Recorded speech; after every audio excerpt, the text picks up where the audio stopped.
Tonight, desperately needed aid delayed.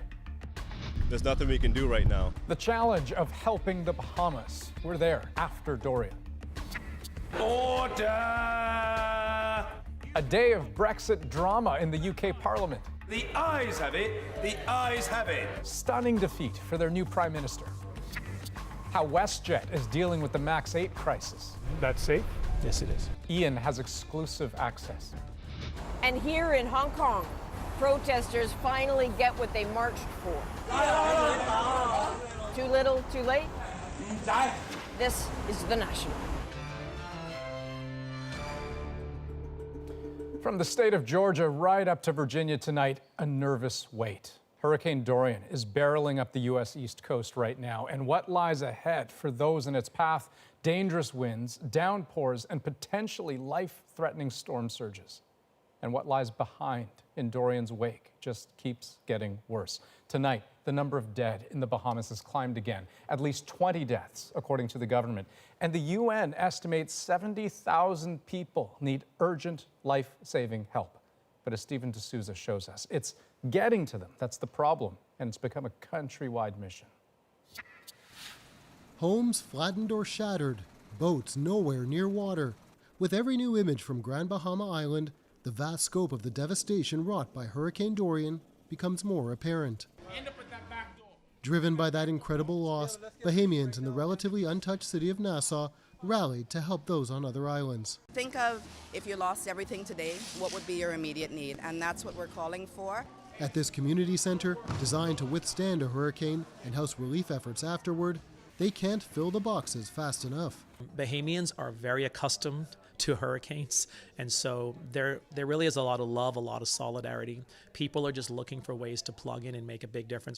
It's now been 3 days since the storm struck, and survivors on the devastated islands of Abaco and Grand Bahama are starting to get desperate.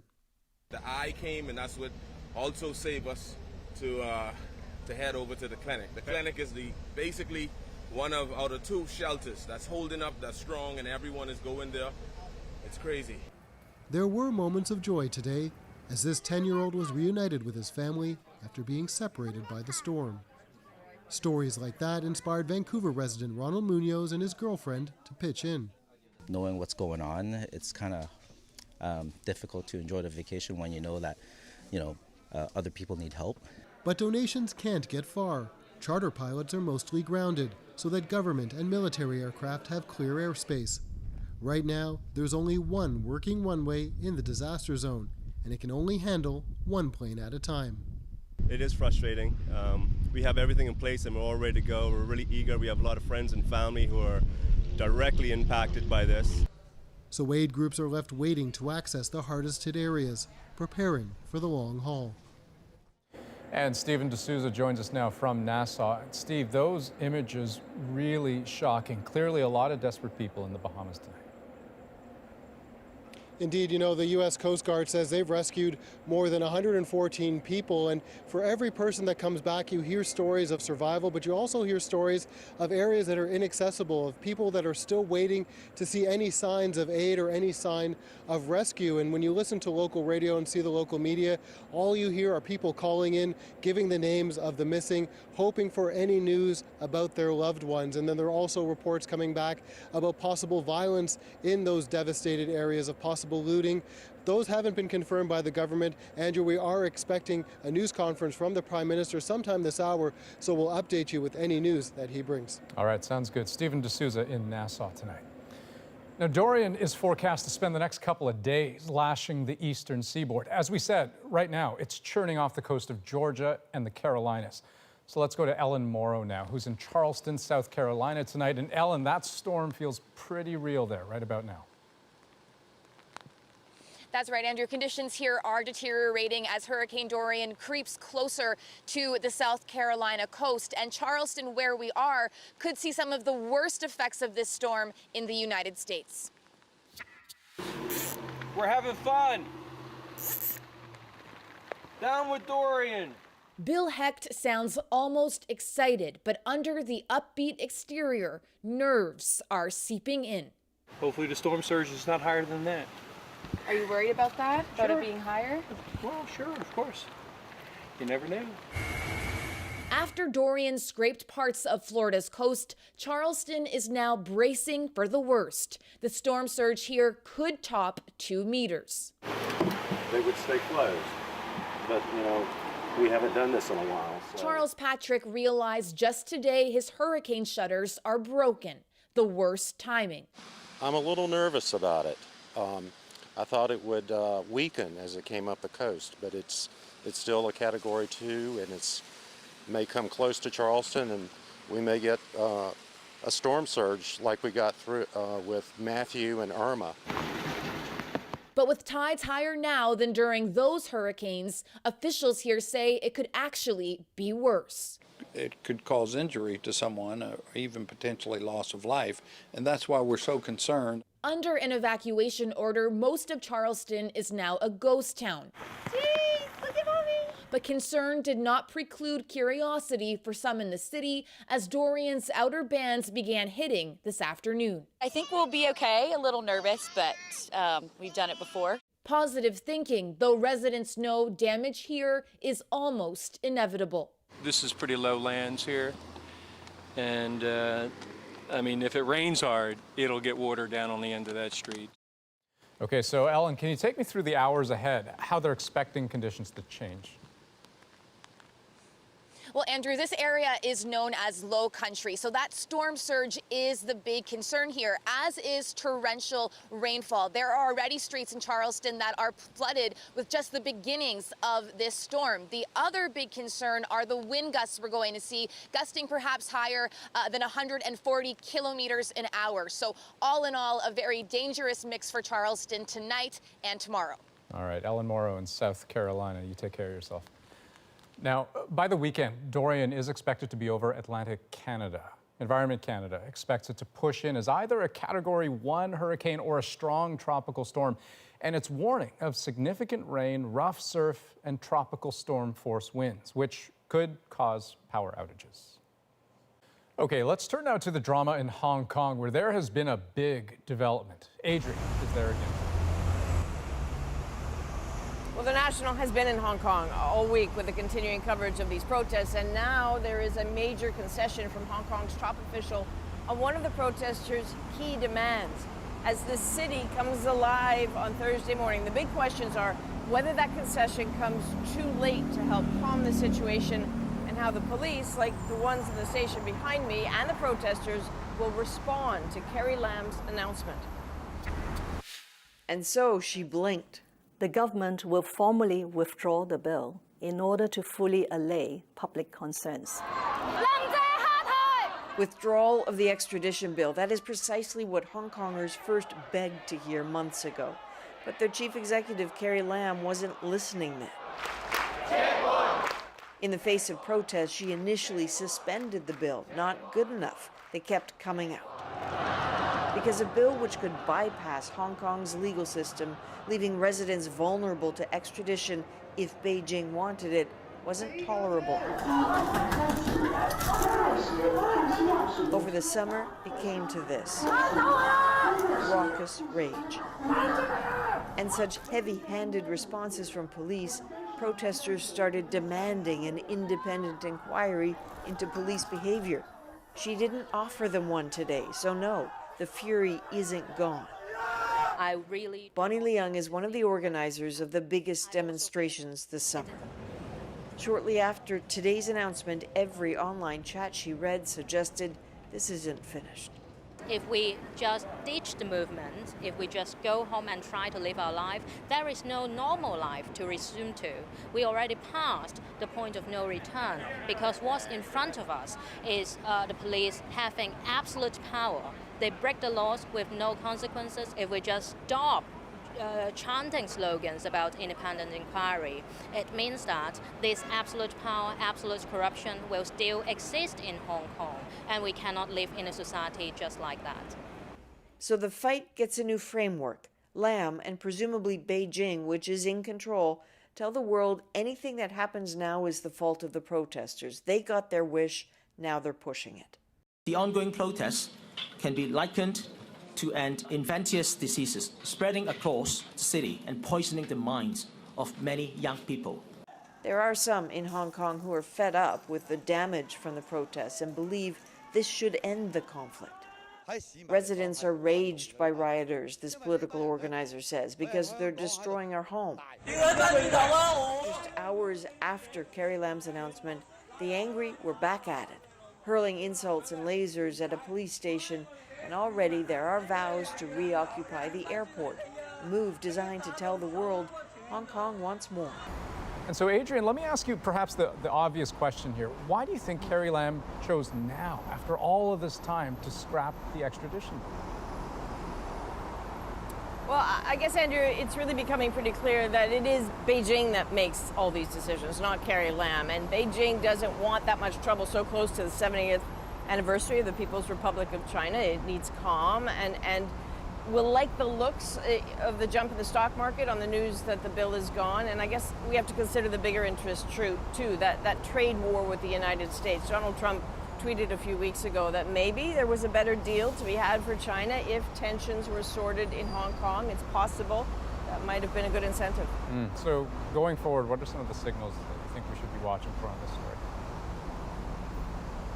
Well, I guess the number and tone of any future rallies, whether those who take to the streets stay focused, stay united, whether their goals are clear. One curiosity might be what happens on mainland China. There have been weeks of really harsh comments about the protesters in Hong Kong. But now, on the face of it, it looks like they got what they wanted. So you're starting to see a few comments in China reportedly appearing asking, well, if they can get what they want from protesting, what about us? And so, Andrew, for China, that could be a really uncomfortable question. So basically, look for unity, look for turnout, look for what happens with the hardcore protesters. Look to gauge the threats that are less explicit or more explicit.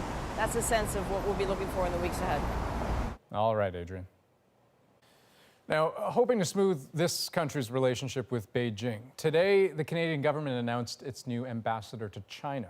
Dominic Barton is a respected economic advisor, and as Katie Simpson explains, his connections to the Trudeau government are meant to send a signal. Bay Street gave Dominic Barton a standing ovation when the surprise announcement about his appointment was made at a conference in Toronto.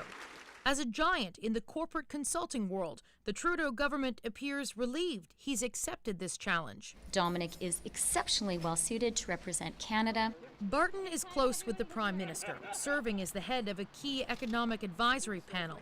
Ottawa wants his appointment to signal to Beijing that a diplomat with Justin Trudeau's ear is ready to talk anytime. He has very deep knowledge of Asia and China in particular. Barton has long advocated for deeper ties to China, and he lived in Shanghai while working for the firm McKinsey.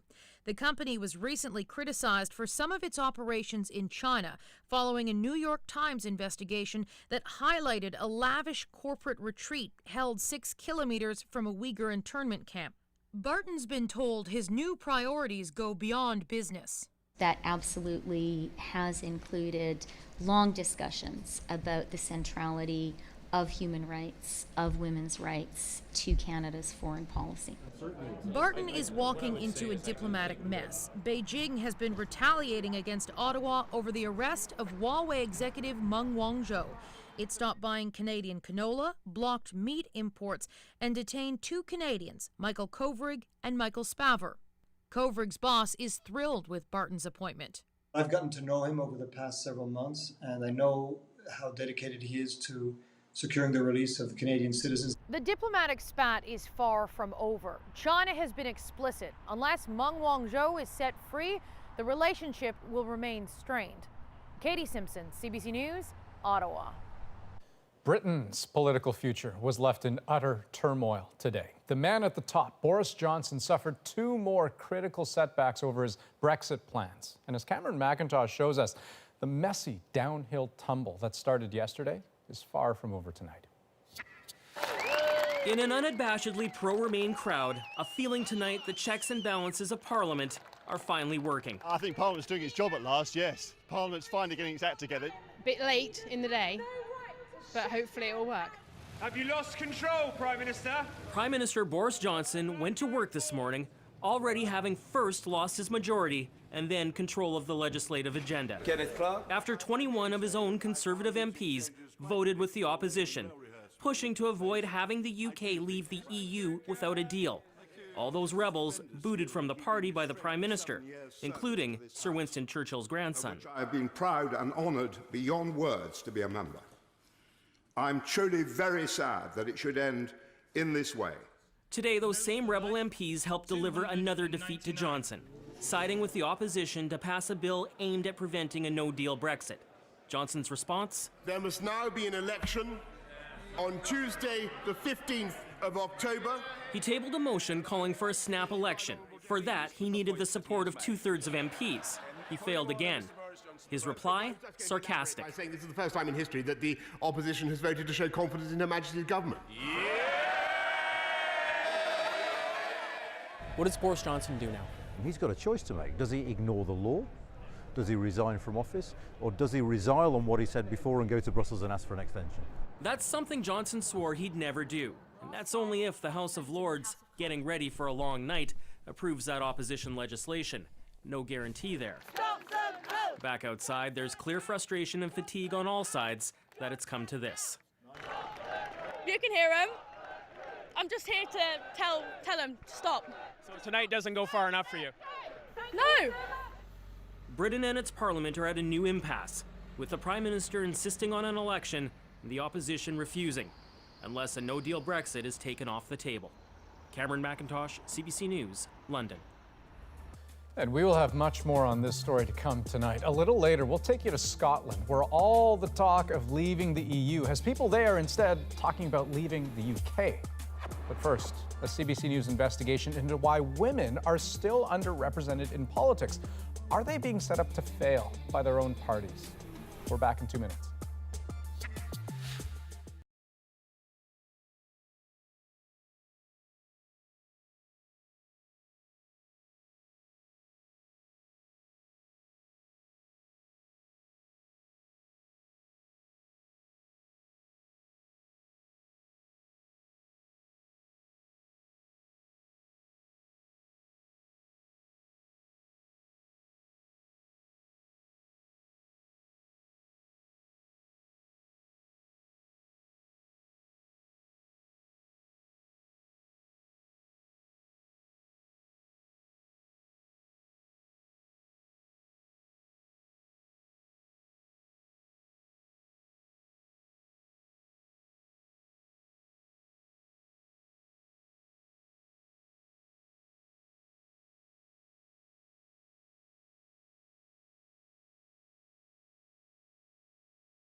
Welcome back. Let's get you now to the National Newsroom in Vancouver, where Ian is watching developing stories right across the country.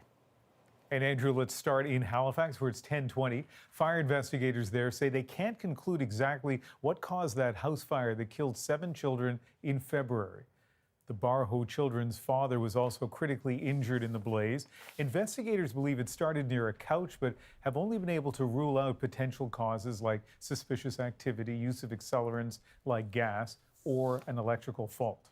They are beyond disappointed that they were not able to determine how this fire happened. Officials say new information could lead to the case being reopened. Health Canada is warning people who use vaping products to closely monitor for symptoms of pulmonary illness. The warning comes in the wake of 2 deaths in the United States that are reportedly related to the use of e-cigarettes. American investigators are currently looking into more than 200 cases of severe vaping-related illness. To date, Canadian officials say they haven't seen any similar numbers in this country. And another hard-fought battle on the court tonight for Canadian tennis sensation Bianca Andreescu. No, Canadian second set. It sure is. 6 games to 2. Andreescu rolls through this second set. 6 games to 2. The 19-year-old is in the midst of a back-and-forth battle with Elise Mertens. The pair are currently in the third and deciding set of the U.S. Open quarterfinals. Andreescu is just the second Canadian to make it to this stage of the Open since 1992.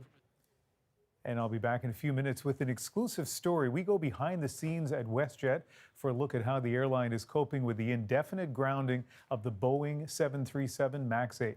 Until then, back to Toronto. Election. Voters will see something missing from many ballots: a female candidate. Data analysis by CBC News and Radio Canada has found that even from party to party, women who run for office face similar obstacles. Valerie Willette takes a deeper look at the data.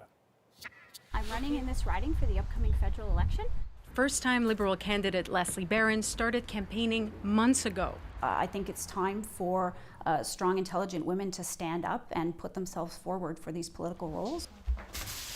But like hundreds of women before her, she's running against the odds. CBC Radio-Canada analyzed data for nearly 4,000 candidates who ran for political parties over the last 3 general elections. We found that parties recruited twice as many men as women. Only 32% of all candidates were women, compared to 68% of men. And the women who ran lost more often than men. That shows systemic gender bias in the system that disproportionately favors men and disproportionately hampers the participation of women in our electoral politics.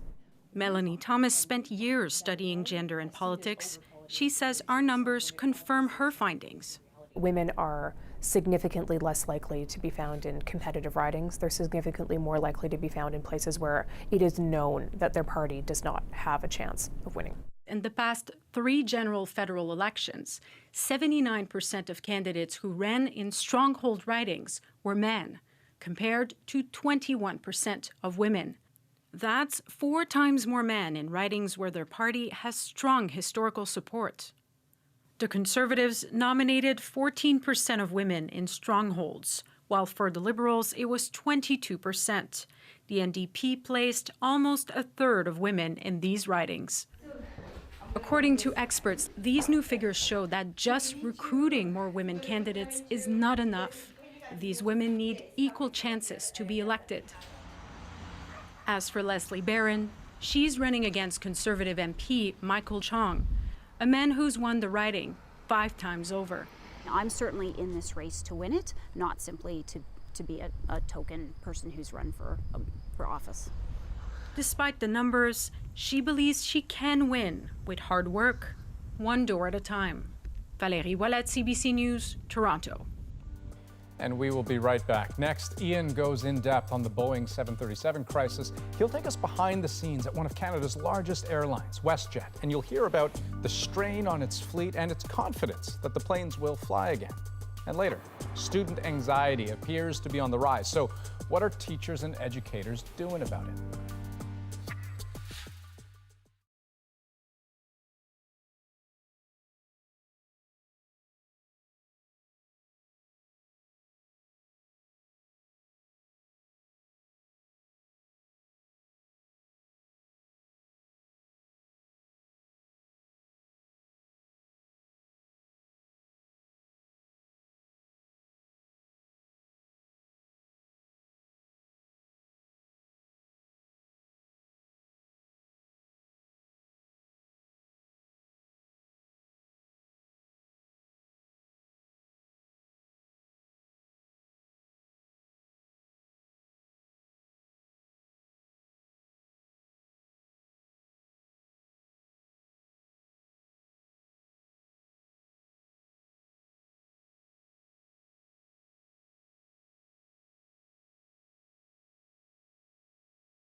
With the busy holiday travel season just around the corner, CBC News has learned that WestJet will not be including its 737 MAX 8s in its December schedule. Two other Canadian airlines fly the MAX. Air Canada has already announced that it's removed the plane from its schedule at least until January 8th, and Sunwing won't be flying them until next May at the earliest. The Boeing jets have been grounded since March, following two crashes that killed nearly 350 people. In both cases, pilots struggled to get control of the MAX, and it appears a flight control system, MCAS, embedded in the plane's software, played a role in both tragedies. While Boeing scrambles to find a solution, the disruption to airlines around the world, including here in Canada, has cost millions. Air Canada has 24 MAX 8s, Sunwing 4, and WestJet has 13. All three have more on order. Now, aside from the occasional schedule update, the Canadian airlines haven't said much about the impact of the grounding. But WestJet agreed to give us an exclusive behind-the-scenes look at how the country's second biggest airline is responding.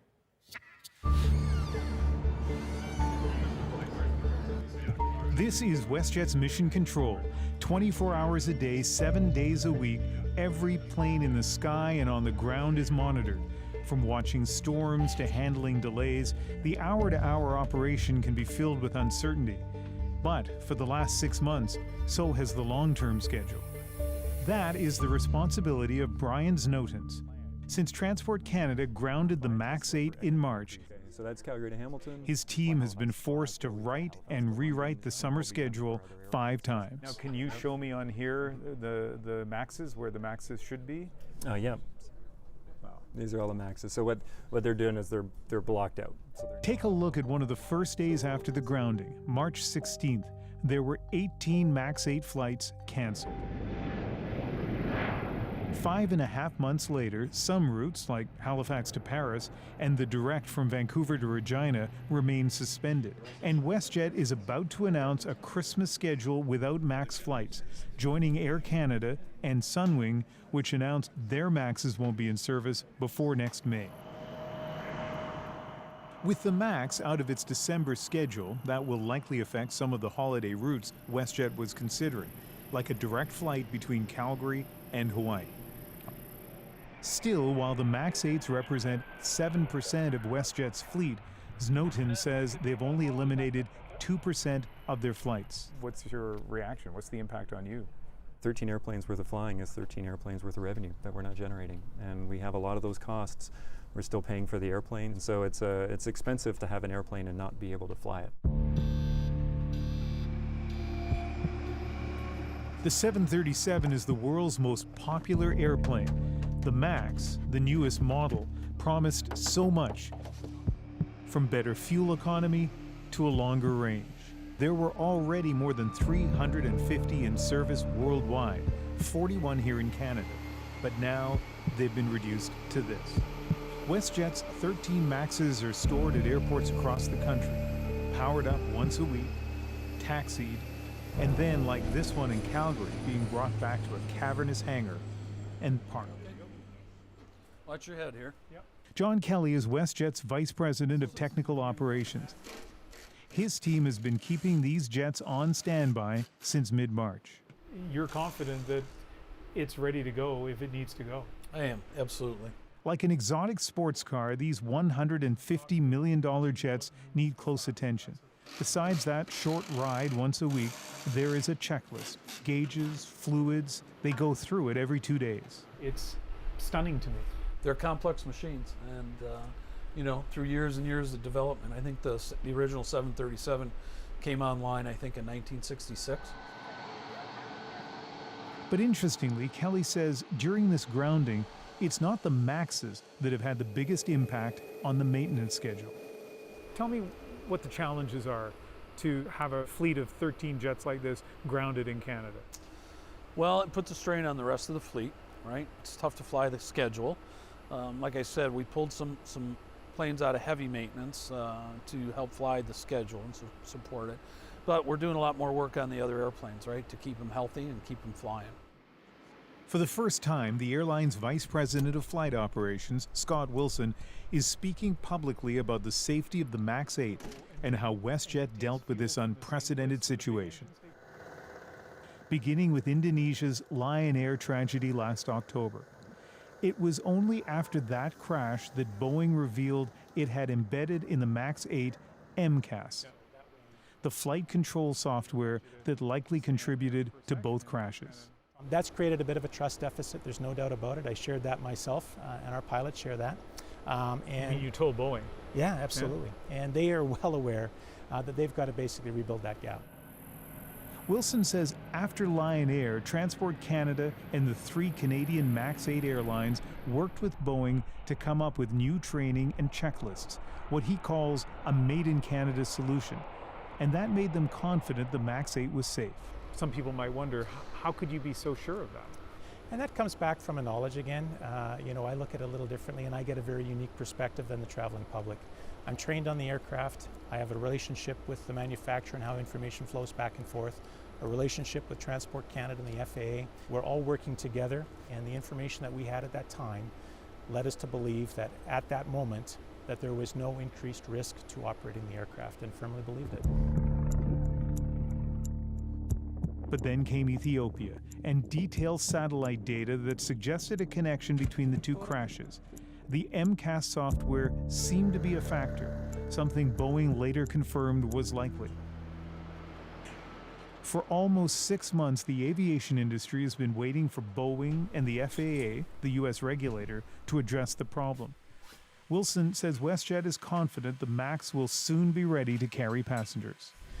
There's some things with this aircraft that really takes the 737 to the next level. Obviously, the known issue aside, that's being actively corrected with the manufacturer and through certification. WestJet is repositioning jets occasionally. Yeah, we move them as required in and out of maintenance facilities. Basically, we do it as a test flight, and we move it just for that purpose. It's just the operating flight crew. That's safe?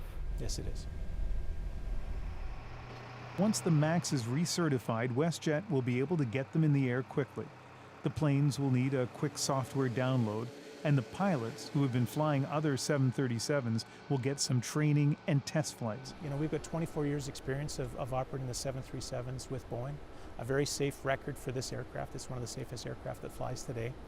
My trust will come on a show-forward basis, and how they've showed up through post-Ethiopian and how they've worked and worked to try to resolve this. But he says the next challenge may be out of the airline's control. Persuading nervous travelers the MAX 8 is safe. And so now, Andrew, we all wait to see when the MAX 8s will be certified to fly again. The Washington Post is reporting that Boeing is estimating a return to service, quote, early in the fourth quarter, so perhaps October or November. And is that the timing in Canada as well? Well, Transport Canada isn't giving us any kind of time estimate at all, but they did say that they're doing their own review of how Boeing and the U.S. Federal Aviation Agency address the safety concerns with the MAX 8. All right. Time for a quick break. When we come back, why the UK's plan to leave the European Union could be breathing new life into the push for Scotland to leave the UK.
What is the slogan?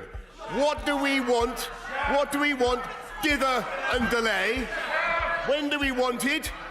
We don't know. Back to one of our top stories, Britain's ongoing Brexit drama and a closer look at an unintended consequence of all that turmoil. Now, Scotland voted overwhelmingly in favor of staying in the EU, and now the prospect of a volatile Brexit has a good number of Scots talking about independence from the UK. Margaret Evans explains. There is a sense in Scotland these days of a change in the wind, of adjustments being made, both the stage and the players on it readying themselves for another round in a centuries-old dance.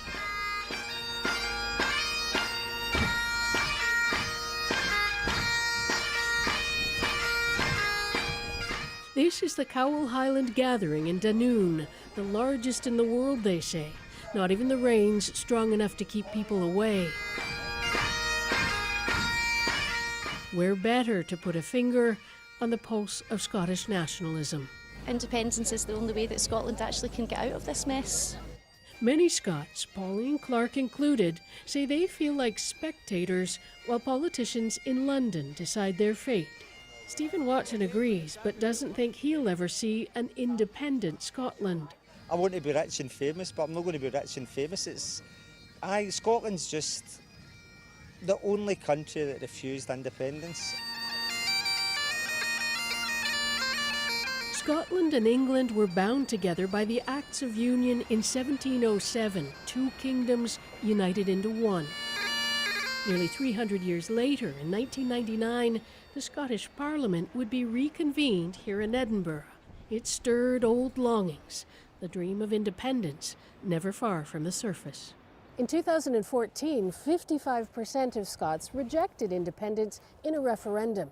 Part of the reasoning for some, though, was fear that if Scotland left the United Kingdom, it would also be forced to leave the European Union. Since then, of course, everything's been turned on its head. And people are changing their minds. This summer, a new poll found a majority of Scots now favour leaving the UK. When we had the independence referendum, I was the only person in my family who didn't vote independence. Leslie MacDonald identifies as both British and Scottish. I feel almost cornered now. If it's being part of the UK or being part of Europe, then I feel then it has to be Europe. So yes, now I would vote independence. That shifting portrait is something the governing Scottish National Party is hoping will unmoor Scotland from the United Kingdom once and for all. Ian Blackford! Ian Blackford is the SNP's House Leader at Westminster, a thorn in the side of Britain's governing Conservatives. On this shambolic government. Every week I go down to London and back up. Back in his constituency in the Scottish Highlands, he says a second independence referendum is on the cards. The key element is that circumstances have changed. We were told that our future as citizens in Europe would be respected. That is no longer the case. A recent survey of Britain's Conservative Party membership found that a majority would be willing to see Scotland leave the UK as long as they still get Brexit. Hardly an invitation for Scots to want to stay. You've got a job to do. But Blackford insists the case for Scottish independence must stand on its own. It is anti-democratic of any politician in London to stand in the face of that. Ben Nevis, the highest peak in the whole of the British Isles. It's called the Mountain with its head in the clouds, a good place for dreamers. The distillery named after it has been making whiskey since 1825. Cask number 144. But the industry fears Brexit might change that. It now looks, and it certainly looks like it's very much going to be a no-deal Brexit. General Manager Aaron Ross says it's already sparked a run on whiskey from customers worried about post-Brexit tariffs. Distillers also worry that Scotch whisky might lose the special geographical designation it enjoys under EU law. 934.8. But that doesn't mean everyone thinks another referendum is the answer, at least not on Scottish independence. I think the last thing that any of us need at the moment as another vote on anything until we get resolution on the vote previous to that. That, though, may be a long time coming. And in the meantime, Scotland's nationalists see their chance coming into view, the prize within reach. Each time the frame shifts and blurs at Westminster, it becomes clearer for those up here who still yearn for Scottish independence. Margaret Evans, CBC News, Dunoon. And Ian's back in 2 minutes with more developing news. Plus, for some students, back to school means back to stress and anxiety. We'll look at how teachers can help a little later.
I'm Jamie Poisson, and tomorrow on CBC's daily news podcast, Front Burner, I'm speaking to Timothy Ray Brown, better known as the Berlin patient.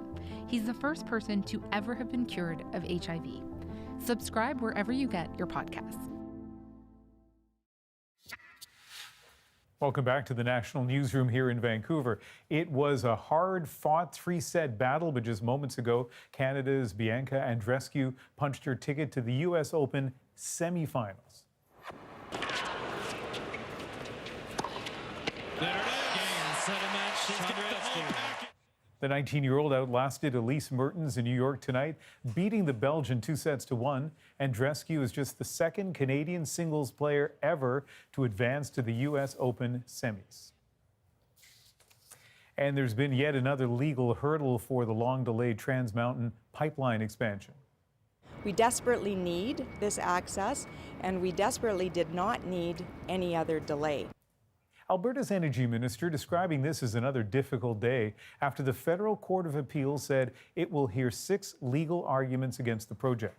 Ottawa bought the pipeline last year, and as of 2 weeks ago, some construction work was already underway. The challenges will be limited to the issue of the federal government's consultation with Indigenous peoples. And divers have now recovered all but one of the bodies from the dive boat that caught fire off the California coast early Monday morning. Details are starting to emerge about those killed. They range in age from 17 to 60. Officials trying to identify 33 badly burned bodies. The 34th person is presumed dead. The passengers and one crew member were sleeping below deck when the fire started, their escape routes likely blocked by flames. A federal investigation into the cause is underway.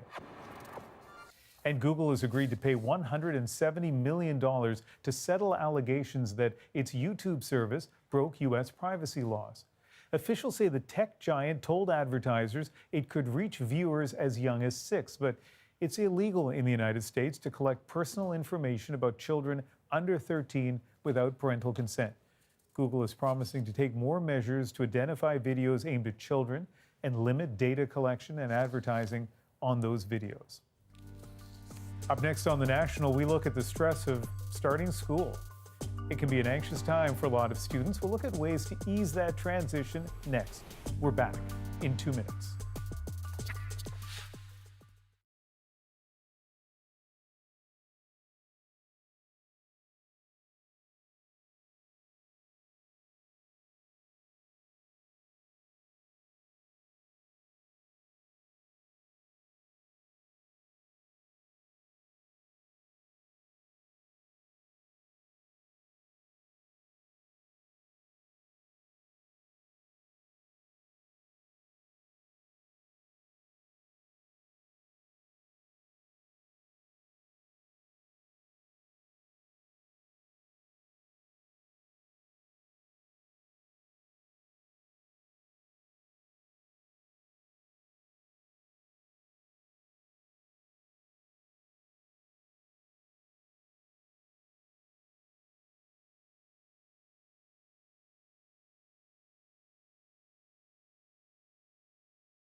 Family Feud Canada is coming to CBC, and your family could win big. For a chance to be on the show, apply now at cbc.ca/familyfeud. The first day back to school. It can be a nerve-wracking thing, and kids all over the country are living it firsthand. But tonight, it's the switch from middle school to high school that we want to focus on. It can be a really hard transition to make, but some high schools are working to make it easier. Health reporter Vic Adopia shows us how. You want to draw big and you want to fill up the whole page. An exercise intended to break the ice. High school is a big step. For Maria Yevtich, it reminds her of the first day of middle school all those years ago. I was a nervous wreck on that day. I think I was definitely less nervous than I am today. All righty? Yevtich expects high school will be tougher, and she's already worried about keeping up. Because I do other activities during the school year, and I do go to competitions, dance competitions, and I do struggle a lot with time. Yevtich's new high school is giving the grade 9s a head start, bringing them in early to help them acclimatize. Get to know your teachers, get to know the senior students that you see around. Evidence from across Canada suggests students need help. They're struggling with unhealthy levels of stress. For example, the number of adolescents in BC who have panic attacks or anxiety disorders has doubled in the last 5 years. Here in Ontario, a third of middle and high school students reported psychological distress. But just talking about school transitions in class could help change that. Researchers did a double-blind study at 11 middle schools recently in Wisconsin, where they boosted new students' sense of belonging with exercises and success stories from older students. Attendance went up 12%. Disciplinary incidents fell by 34%. So did the low grades by 18%. And it didn't end there. They felt they got along better and felt like they really belonged more with their friends in school and with teachers. They felt like they could trust them and go to them with their problems. They also reported that they were less anxious about taking big tests. There's also help at home. It turns out a little bit of helicopter parenting may not be such a bad thing. Bilingual. This education researcher says thoughtful parental involvement is critical to student well-being and academic success during those transition years. He advises parents to form alliances with teachers of classes their children enjoy. That first email shouldn't be, a crisis email or a complaint email. That email should be, you know what, my kid is in your class. He loves your class. Peer support, parent involvement, and facing the challenges of a new school head on. It's the difference between students surviving the transition and thriving. Vic Adopia, CBC News, Toronto. And of course, back to school can bring some pretty great moments too, right? Especially for this next family. Like father, like daughter. Tonight's moment is a moment nearly 30 years in the making.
Canadians, this week is all about back to school. And for one father-daughter duo, the experience was even more special than usual. So here's the setup. Almost 30 years ago, CBC cameras followed Chris Tilley around to capture his first day of school. And today, we did the same for his daughter. So Now, both of them have their big first days captured on tape. And of course, we wanted to compare the two and see how times have changed. And that is our moment. Getting ready for school today. She's going to start her first day of school. It's very exciting, emotional. Now, do you remember that experience, Chris, of camera crews coming to your house on the first day of school? Very vaguely, yeah. It was quite interesting. Seems like a long time ago, but then when you look at the videos, it looks even longer when you think of it. It's almost time to get ready to go to school. Oh, thank you, Dad. It's certainly something that's interesting to watch and see how times have changed. When you look at it compared to today, you know, me sitting in the front seat, you know, cameras going right throughout the school, so it's quite interesting to see. But it's certainly something that I watch still on a regular basis, and friends of mine still remind me every day of my Ninja Turtle sheets. There you go. Hey, back. As much as I'm sad to see her go to school, and I know that means she's getting older, it's very exciting because she's going to, you know, hopefully meet a lot of new friends, and she's going to get a lot of new experiences. I certainly hope that she enjoys every day of school, because before you know it, we'll probably be at her graduation. I love that side by side. And I gotta say, Ian, I know a little bit about how Chris is feeling because my eldest daughter started kindergarten this week. And so we did the same. We live close enough to the school that we walked like a 15-minute walk there, dropped her off in the playground, said hi to the kindergarten teacher, watched her line up to go in, and then she disappeared around the corner. That's how did that feel, Andrew? A little sad. I mean, happy. She was excited. She was a little nervous, I think. But then she got home that night and she said, you know what? When we asked her what her favorite thing was, she said, everything. Wow. So last September was the first time in our household that we had nobody going back to school. My two boys, you know, from kindergarten right through to finishing university. I miss back to school. Not for me. I'm happy I'm not going back, but I miss this exciting time of year. Indeed. That's the National for this September 4th. Have a great night, folks. Good night.